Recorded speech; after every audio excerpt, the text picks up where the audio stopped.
Well, from what I understand, I mean, he had been in a relationship with Tomica for a while, and I guess she was pregnant at the time. Yeah, that was his last kid. Yeah. Yeah.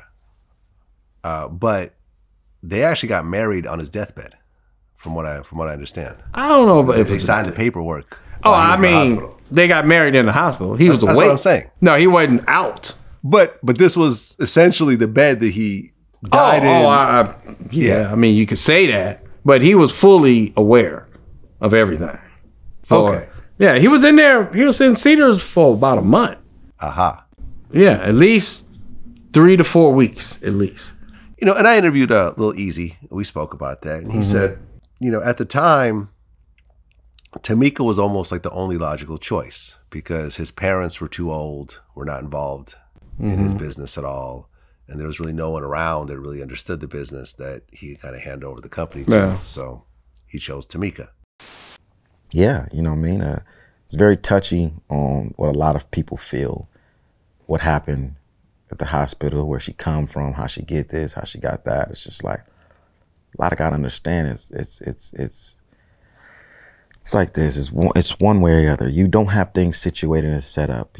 You can't leave it to your parents. They don't know too much, you know. Let's just say a whole heap of company, or they, as Suge would say, or anybody in that sense, let me use one of his words, are gonna fight you for this and get it. Or either end up taking it away from you. You can't give it to no kids. You know what I mean? So at the time, being in music herself, what are the understanding they got? Can I honestly tell you the understanding at the time, that day on the bed? No. My grandmother, yeah, she can. Have I asked her? I don't care to. You know what I mean? It happened.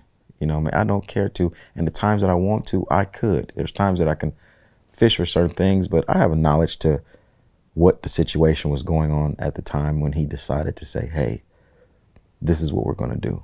And this is what's going to happen. I mean, because I knew my buddy, close buddy, that was there every day in the hospital with him. Because he wouldn't tell me.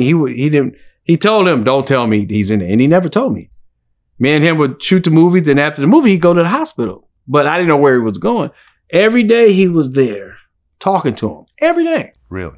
And then I guess one day they came in, lawyers, you know, got married, whatever, you know, what happened. But he was fully aware. He wasn't under no influence. He wasn't out. He wasn't. Okay, so it's not like he's in and out of a coma and they just take his hand and... He didn't get into a coma until they induced the coma. Got it. Yeah. Got it. I mean, anything else, I have no idea. But that I know.